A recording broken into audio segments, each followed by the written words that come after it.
Hello everyone, welcome to my YouTube channel केजन times coaching में आपका स्वागत है। तो आज इस नए वीडियो को शुरू करते हैं जिसका नाम है संविधान के प्रमुख भाग। इससे पहले संविधान के अनुच्छेद, संविधान के प्रमुख संशोधन, इनके संबंध में वीडियोज डाले हैं, उन्हें आप देख सकते हैं। इसके अलावा मैं इस चैप्टर को आज मैं बताऊंगा कि कौन कौन से ऐसे भाग हैं जो अधिकतर जी के रिलेटेड एग्जाम में पूछे जाते हैं, चाहे वो पीसीएस लेवल एग्जाम हो, चाहे नॉर्मल हो या रेलवे हो या एसएससी लेवल के एग्जाम हो। इन्हीं भाग में से अधिकतर क्वेश्चन पूछे जाते हैं। ठीक है, ये है बेसिक भाग है जिन्हें हमें एक स्टूडेंट के तौर पर, एक जीके स्टूडेंट के तौर पे आपको याद होना ही चाहिए। तो चलिए इसको कैसे याद करेंगे, आपको तो पता ही है, इसको चुटकियों में याद करेंगे। कैसे इसको याद करना बहुत आसान है, कोई ट्रिक नहीं है, कोई ट्रिक की जरूरत नहीं है, फिर भी हमें याद रहेगा। ओके, वो भी छोटे समय के लिए बल्कि लंबे टाइम के लिए। ठीक है, चलिए शुरू करते हैं आज की वीडियो संविधान के प्रमुख भाग को। सबसे पहले हम लोग आते हैं संविधान के प्रमुख भाग क्या है और कितने भाग हैं भारतीय संविधान में। तो क्या हुआ, भारतीय संविधान में 395 अनुच्छेद है, जो क्रमशः अनुच्छेद किसी पार्टिकुलर सब्जेक्ट को लेकर के उन्हें एक ग्रुप में सजा दिया गया, उसे ग्रुप का नाम दिया गया भाग। जैसे अगर किसी राज्य के बारे में केवल है और देश के बारे में ग्रुप में डाल दिया गया है, राज्य एवं देश, तो इस तरह से भाग का निर्माण किया गया। और यह टोटल भाग संविधान में टोटल 22 भागों की रचना की गई। ठीक है, धीरे धीरे उसमें संशोधन होने लगा और संशोधन के तहत कुछ भाग हटाए गए तथा कुछ भाग जोड़े गए। इस क्रम में कुछ भाग नए जोड़े गए। जैसे जहां भी आपको देखेंगे तो जो साइड में लगा मिलेगा, जैसे 4 का 4A, फिर 9 का क, फिर 9 का ख, इस तरह से जोड़े गए। तो इन्हें जब जोड़ा गया संविधान में तो इस तरह से भागों की संख्या बढ़ी। अब इन्हें अगर हम अलग अलग पार्टिकुलर रूप में अलग करेंगे तो ये 25 दिखाई देंगे, लेकिन क्रमशः उसे हम देखेंगे तो आज भी संविधान में हमारे 22 ही भाग हैं। ठीक है ना, तो बेसिकली क्वेश्चन जो पूछते हैं 22 भाग से आते हैं, वहीं से आपको याद रखना है। 25 आपको बस ये समझने के लिए मैंने बताया कि यदि अगर इस क को, इस ख को, क को और इस ख को अलग अलग रूप में जोड़ेंगे तब जाकर के हमें ये 25 दिखाई देंगे। ठीक है, लेकिन ऐसे संविधान में 22 भाग हैं। ठीक है, चलिए शुरू करते हैं दोस्तों। सबसे पहले भाग 1 संघ एवं उसके राज्य क्षेत्र। पहले भाग को ले लीजिए या पहले अनुच्छेद को ले लीजिए या पहले अनुसूची को ले लीजिए, सभी जगह पहले ही संघ एवं उसके राज्य ही दिया गया। तो यहाँ विभाग में संघ एवं अर्थात भारत और उसके राज्य क्षेत्र से तात्पर्य भारत के जो राज्य हैं और उसके केंद्र शासित प्रदेश हैं, उनके लिस्ट के बारे में जानकारी जो दी गई है वो दी गई है 1 में। और इसका विवरण जो है भारतीय संविधान में अनुच्छेद 1 से लेकर के 4 में मिलता है। पहले तालिका को समझने के लिए आपको बता दूं, यहाँ पे भागों का क्रम लिखा गया है, यहाँ किसका वर्णन किया गया उसको लिखा गया है, यहाँ अनुच्छेद लिखे गए हैं, जिस अनुच्छेद के ग्रुप को इस भाग के रूप में बांटा गया है। हालांकि इसमें से क्वेश्चन बहुत कम आएंगे, ये जो अनुच्छेद वाले हैं। ठीक है, जो क्वेश्चन आएंगे वो मैं बता दूंगा। ठीक है, सबसे पहले में संघ एवं उसके राज्य क्षेत्र 1 से लेकर के 4 के बीच में। दूसरे भाग में जो है वह नागरिकता का वर्णन किया गया। किसका वर्णन किया गया है? नागरिकता का वर्णन किया गया है।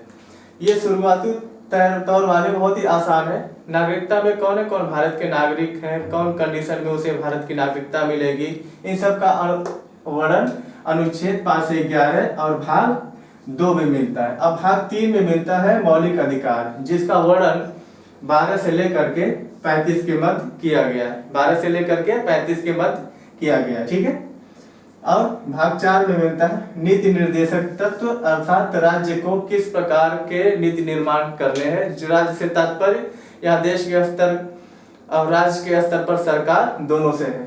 ठीक है, वो किस प्रकार से नीति का निर्माण करते हैं, इसका विवरण मिलता है 36 से लेकर के 51 के बीच में। अब फिर आते हैं 4 के मूल कर्तव्य में, जिसके 42वें संविधान संशोधन 1976 में जोड़ा गया 51 क में। ये अनुच्छेद का मैंने बताया था, आप वहां भी देख सकते हैं पीछे। ठीक है, यहाँ चलिए भाग को याद करते हैं। इसे एक ग्रुप बनाएंगे। ठीक है ना, फर्स्ट से लेकर के 4 क तक एक ग्रुप बनाएंगे, ठीक है। फिर उसके बाद से एक ग्रुप बनाएंगे, ठीक है ना। अब ग्रुप वाइज अगर हम याद करेंगे तो बहुत आसानी से हमें याद हो जाएगा। तो इसको शुरू करते हैं। पहले में क्या है, संघ एवं उसके राज्य क्षेत्र। दूसरे में क्या है, नागरिकता। तीसरे में क्या है, नागरिकता के बाद आ जाता है मौलिक अधिकार। चौथे में क्या है, नीति निर्देशक तत्व। और पांचवे में, चौथे यानी 4 का क में क्या है, मौलिक कर्तव्य। तो इस तरह से ये शुरू वाले हमें याद हो गए। अब आते हैं इनके तरफ आते हैं, ठीक है। 5 में मिलता है संघ। संघ का मतलब होता है केंद्र।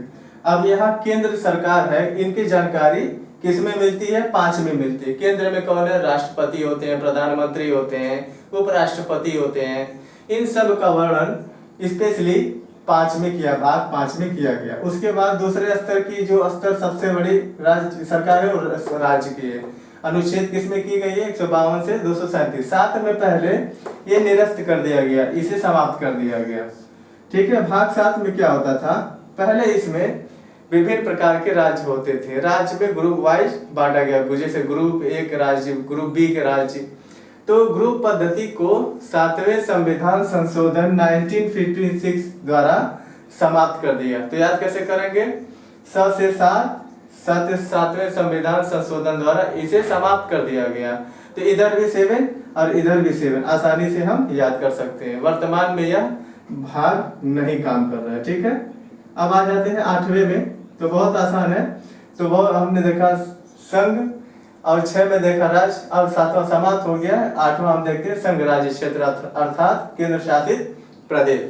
तो केंद्र शासित प्रदेश किस में देखने को मिलता है, 8 में। तो इसको आसानी से हमें एक ग्रुप बन गया 5 से 8 तक, ये हम याद करेंगे। 5 में संघ, 6 में राज्य, 7 में समाप्त हो चुका है, 8 में संघ राज्य एवं क्षेत्र। आसानी से हम इसे याद कर लेंगे, ठीक है। अब हम क्या करते हैं, आगे चलते हैं, ठीक है। अब इसे एक ग्रुप बनाते हैं 9 से लेकर के 9ख तक। अब यहाँ क्या है, पंचायतें। आपको पता है कि ग्रामीण स्तर पर एक छोटी इकाई बनाई गई है जिसे हम कहते हैं पंचायत, वो भाग 9 में दिया हुआ। और शहरों में अब प्रशासन की एक शासन, नगर पालिका की एक शासन बनाई गई है। तो जो नगर पालिका शहरी क्षेत्र में जो प्रशासनिक शहरी है, वो उसका वर्णन 9क में दिया है। और 9ख में सहकारी समितियां, ये भी एक तरीके का एक छोटी स्तर है, लेकिन प्रशासनिक स्थायी। ये छोटे, तीनों छोटे स्तर के प्रशासन है, ठीक है। यहाँ छोटे स्तर का दिया, फिर संघ, फिर राज्य, फिर संघ शासित प्रदेश। अब 9, 9क, 9ख, 9, 9A, 9A, 9B, ठीक है। तो हमने क्या देखा, पंचायत, नगर पालिका और सहकारी समितियां। तो इसे याद करना बहुत आसान हो गया। 9 में क्या है दोस्तों, एक रिकॉल करते हैं माइंड में। 9 में क्या हो गया, 9 में हमारे पंचायतें, 9क में क्या हो गया, नगर पालिका, 9ख में क्या हो गया, सहकारी समितियां, ओके। अब आ जाते हैं 10 और 11 को एक ग्रुप बनाते हैं। 10 में कहता है अनुसूचित जाति एवं जनजाति क्षेत्र। क्या ये भारत में कुछ हिस्से ऐसे जहां पर विशेष प्रकार के अनुसूचित जाति और जनजाति विशेष रूप में पाए जाते हैं। नतीजा यह है कि उनके लिए एक अलग से प्रशासनिक ढांचा तैयार किया गया और उनके संबंध में जो अनुच्छेद संबंध द्वारा दिया गया है वो इसके अंतर्गत आते हैं। तो भाग 10 अनुसूचित जाति अनुसूचित जनजाति के वर्णन को दर्शाता है, ठीक है। भाग 11 संघ राज्य संबंध, ये बहुत इंपॉर्टेंट है। भारतीय संविधान में 11 और 12 में भी दिया हुआ एक्चुअली रिलेशन। तो संघ राज्य संबंध मतलब, संघ मतलब होता है केंद्र, तो केंद्र सरकार और राज्य सरकार के बीच जो रिलेशन होता है उसे दर्शाया गया है। वो किस भाग के द्वारा, 11 के द्वारा। तो 10 और 11 को एक साथ याद करेंगे। 10 में क्या है, अनुसूचित जाति जनजाति, ठीक है, के क्षेत्र के संबंध में जानकारी किस भाग में, 10 भाग में। उसके बाद केंद्र और राज्य में जो रिलेशन है, जो बॉन्डिंग है, उसके संबंध में, उसके विषय में जानकारी किस अनुच्छेद में, किस भाग में, 11 में। तो 10 और 11 याद हो गया। अब इस चारों को एक साथ याद करेंगे। 15 निर्वाचन, इसका अनुच्छेद भी याद कर सकते हैं 324 से 329 तक है। निर्वाचन में क्या होता है, हमारे यहाँ चूंकि लोकतांत्रिक प्रक्रिया को अपनाया गया है, लोकतंत्र की एक बहुत बड़ी आधारशिला होती है एक स्वच्छ और निष्पक्ष निर्वाचन, ठीक है, ये होता है। तो लोकतंत्र की आधारशिला मजबूत होती है या अधिक दिनों तक टिकती है। इसी क्रम में भारत में निर्वाचन आयोग, उससे जुड़े हुए प्रावधान दिए गए हैं संविधान में। तो किस भाग के अंतर्गत आते हैं, 15 के अंतर्गत। तो 15 के अंतर्गत निर्वाचन इलेक्शन की बातें आती हैं, इलेक्शन कमीशन की बातें आती हैं।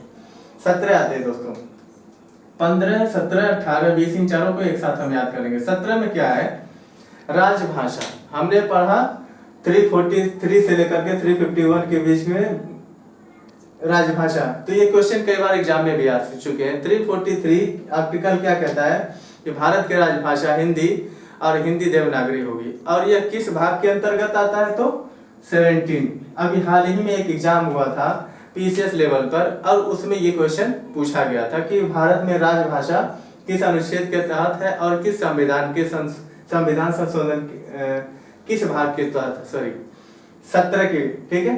अब आते हैं 18 की ओर। आपात उपबंध। भारतीय संविधान में 3 प्रकार के आपात बंध की बात की गई है, जो 352, 356 और 360 अनुच्छेद के तहत लगाए जाते हैं। लेकिन यदि भाग की बात करें तो ये किस भाग में वर्णित है, 18 में। अर्थात 352 से लेकर के 360 के बीच जो आपात उपबंध है, या अर्थात कब लगाए जाएंगे, किस कंडीशन में लगाए जाएंगे, कब हटाए जाएंगे, ये सारे प्रावधान दिए गए हैं भाग 18 में, ठीक है। और लास्ट आता है दोस्तों हमारे पास 20, संविधान संशोधन। ये हमने साउथ अफ्रीका से लिया है, अनुच्छेद 360। और संविधान संशोधन की जो विशेषता है वह हमने भाग 20 में रखा है। और इसके तहत भारतीय संविधान में कैसे संशोधन किए जाते हैं, क्या क्या प्रोसेस होंगे, साधारण बहुमत क्या है, विशेष बहुमत क्या है, और विशेष बहुमत प्लस राज्य स्तर पर क्या आधे से अधिक राज्यों की संबंध क्या है, इसका वर्णन किसमें मिलता है, भाग 20 में। तो इस तरह से ये हमारे संविधान के कुछ महत्वपूर्ण भाग हैं जिन्हें हमेशा याद करना अनिवार्य है। इसके अलावा कुछ भाग जो बच जाते हैं हम उन्हें भी याद कर सकते हैं, और उन्हें भी याद करना जरूरी है। तो लेकिन उन्हें हम तब याद करेंगे जब ऑलरेडी ये चीजें कम से कम हमें याद हो। तो पहले चरण में इतना याद होना बहुत जरूरी है, फिर धीरे धीरे इसके और स्टोर क्षमता हम बढ़ाते चलेंगे। चलिए फिर एक बार रिकॉलिंग करते हैं इसको, हमने जो एक बार पढ़ा है। शुरू करते हैं पहले ग्रुप में। पहले ग्रुप में हमने पढ़ा था 1, 2, 3, 4 और 4A। तो 1 में हमने पढ़ा था संघ और उसके राज्य क्षेत्र। 2 में हमने क्या पढ़ा था, नागरिकता। 3 में मौलिक अधिकार। 4 में नीति निर्देशक तत्व। और 4A में मौलिक कर्तव्य। तो ये सभी एक दूसरे से जुड़े हुए थे, पहले ग्रुप को याद करेंगे। अब आ जाइए 5 to 8, इस ग्रुप में आते हैं। 5 में हमने पढ़ा केंद्र अर्थात संघ। दूसरे में 6 में हमने पढ़ा राज्य। 7 में पढ़ा था कि इसे क्या किया गया था, समाप्त कर दिया गया था। और किस संशोधन द्वारा समाप्त किया, 7वें संविधान संशोधन द्वारा। फिर आते 8 में, तो हमने ऊपर संघ राज्य पढ़ लिया है, तो अब बारी आती है केंद्र शासित प्रदेशों की। तो 8वें में क्या है, किसका वर्णन है, केंद्र शासित प्रदेश अर्थात संघ राज्य क्षेत्र का। अब इस ग्रुप को भी हमने रिकॉल कर लिया। अब आते हैं ऊपर वाले इस वाले ग्रुप में 9A 9 का 9 अब 9 में हमने क्या पढ़ा था, पंचायतें, ठीक है। 9 के क में क्या पढ़े थे, नगर पालिका। और 9 के ख में क्या पढ़ा था, सहकारी समितियां, ठीक है। तो इन तीनों का ग्रुप बना, इसे हम आसानी से याद रख सकते हैं। अब आते हैं 10 और 11 के ग्रुप के पास।